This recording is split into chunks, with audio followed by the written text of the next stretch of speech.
What about this video right here? We've never seen this one before. Why can't platform fighters compete with Smash? It's a topic that we have talked about so many times because they're not as good as Smash and it is not as iconic. But what does Tafar have to say about it? Started to pick up on a trend when it comes to platform fighters, and it's that they just can't replace Smash. I might even go so far as to say that we'll never have a platform fighter that can or will replace Smash. That is very true. It's like trying to replace Call of Duty. You won't be able to do it. Or if you do, it's going to take a bajillion years.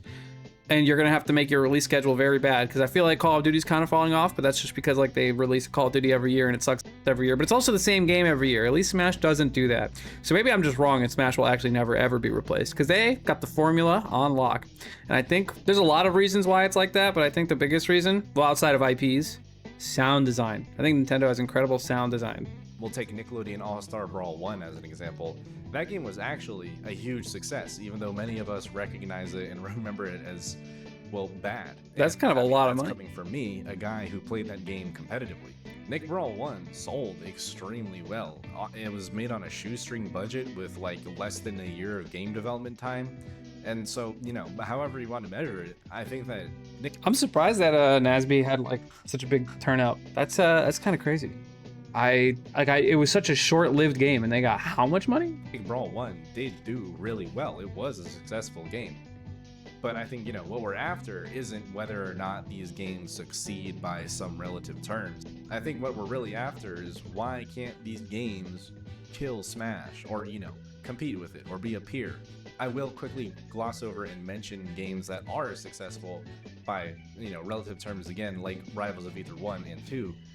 But I think, you know, the goal with those games, again, relative metrics here, was to appeal to competitive Smash players or competitive platform fighters, people who like the genre and like the feel of it, but who don't want to play Melee, but do want a polished game. It's not going to replace Smash. I don't think that those games are ever going to replace Smash. And it's way cooler to play as Mario and Bowser and Minecraft Steve and Joker, even though some of them are really freaking annoying. That's kind of what I was saying before, where like IPs are like a big part of what carries Nintendo, but I'd say that's like not a bad thing at all, you know? It definitely helps them. But like, is Brawlhalla considered like a still alive game? Let me see, what's the Steam charts? No way, it's got 15,000 playing, like basically right now. But like it pretty consistently holds like 10K people minimum. That's really good. That's insane. And I don't even know if I would like, I mean, I know they have like a lot of like ambitious crossovers with like whatever IPs that they have in their games. So that probably helps. KazooCat kicks off their video with... Real quick, I just want to say, I feel like there are so many people who like are in like the, we'll call it the Smash or Smash adjacent universe, who are just like creating their own platform fighting game. Just want to throw that one out there. Remember a few quick matches, the stick game, and then there's just so many other ones. Trying to make Melee 2 is a mistake. Its modern relevance and I think our perceived value in the way that Melee is specifically designed, I think is very overblown by the existence of a competitive scene for that game. One then might even be able to get the false impression that Melee is currently just as culturally relevant and prevalent as Super Smash Bros. Ultimate. Thus, it's worth it to try to emulate Melee's model, I guess. Okay, I just want to say there's a lot of good stuff to pull from like almost every Smash game. I think Melee had really good single player and side content.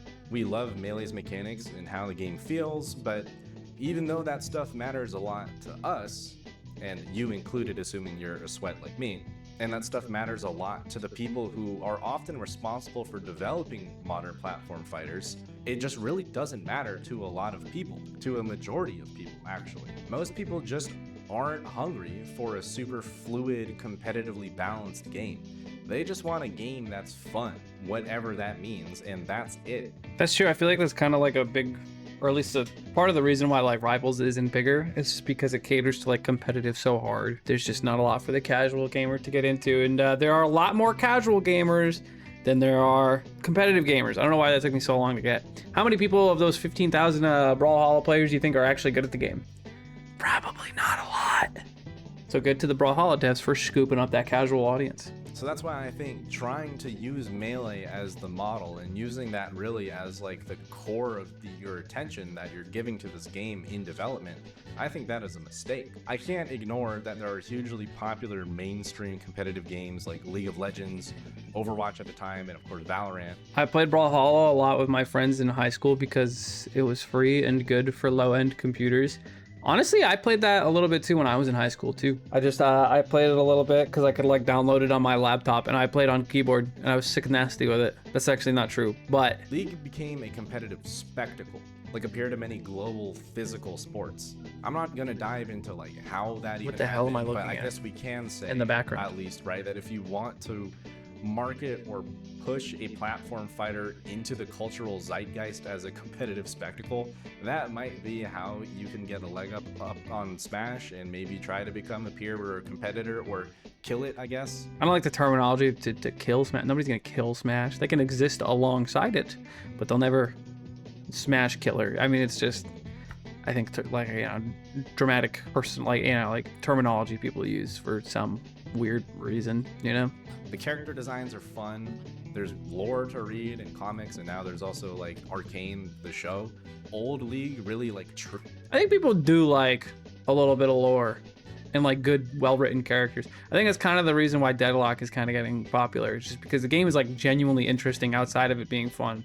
It's not accessible, but it's still successful. That's crazy. Once they go into open beta, I think Deadlock's going to become a pretty big deal. Kind of in the same way Valorant did. So I'm wondering, sorry, I mentioned that because I wonder if that's like the formula for like competing with Smash, is to just make a good game with interesting characters that's fun to play, you know? But I think we'll come to an agreement in the big picture of what goes wrong with focusing on competitive gameplay. Let me hear it. Wave dashing, advanced combos, meter mechanics, and other advanced features and things like that can be added to a game without negatively impacting the experience of the average player, whether they're playing that.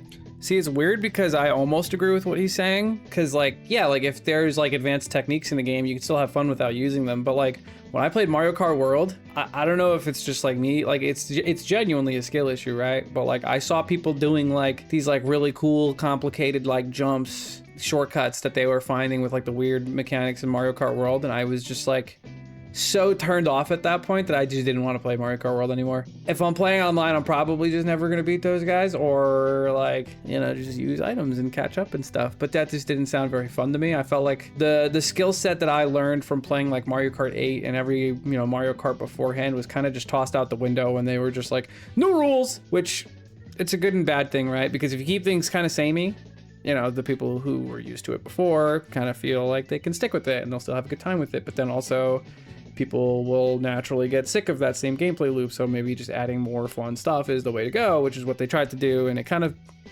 threw me off of it. I don't know how many people are playing like Mario Kart today, for example, but I hope people are still enjoying it. So you're getting put in the sweat lobby when you aren't a sweat. Yeah, but if I keep winning in my non-sweat lobbies, I'm going to be fighting sweats. I don't like, that's just how that works. But anyways, it doesn't affect the average person because they can just choose to not use that mechanic, or they will just be ignorant to that mechanic's existence as a whole. I was already having fun with the game as a kid. I wasn't even using like aerials either. I was using like less than half of my character's kit and less than like half of the features that were even in the game. And when I also found out what else could be done in the game, I was excited about it as an, at the time, casual player, because it unlocked like more stuff for me to do and more things to explore in this game that I already thought was fun.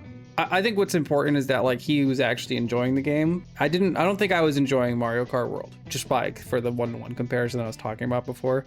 So like I think, yeah, if with his context, I agree with what he's saying. Like if you're liking the game and then it turns out there's like, you can get even nastier, there's even more stuff to do, you're gonna be like, hell yeah. And there were still ways for me to connect with this game.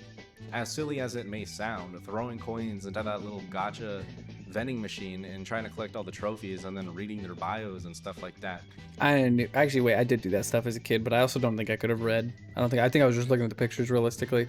And you know what? Nick Brawl 1 actually did have a classic mode, and I'm not going to use that as the reason for why, but Nick Brawl 1 did extremely well on PlayStation Plus, and it's always done really well on console releases.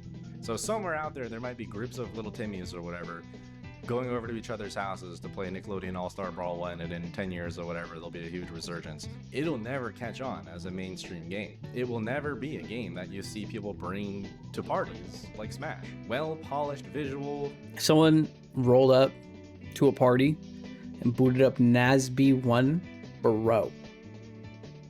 Made fun of on the spot. Polish is another one of those problems. Nickelodeon All-Star Brawl 1 was a game that was made to, and did successfully, print as much money as possible with as little budget as possible. This is very sad to hear that it was all just a cash grab, even though they low-key accidentally made a pretty decent game with what small resources they had. Everyone and their grandmothers was excited for NASB 1. It's a new platform fighter, and it's a Nickelodeon one. That's pretty I'm excited. crazy. But the charts don't lie. This game fell off like a brick.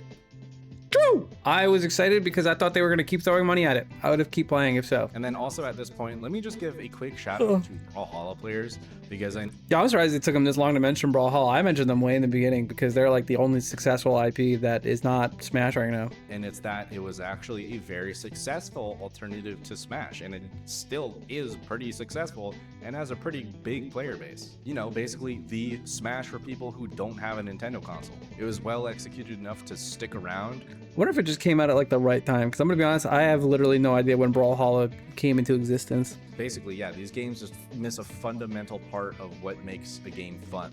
Even if they do have a strong IP, or if they don't have a strong IP, they're missing casual appeal, fun things to do, charm, personality, polish, and above all, none of them really kept the promises that I noticed too about a lot of these games is that they always want to make a character that just goes too far.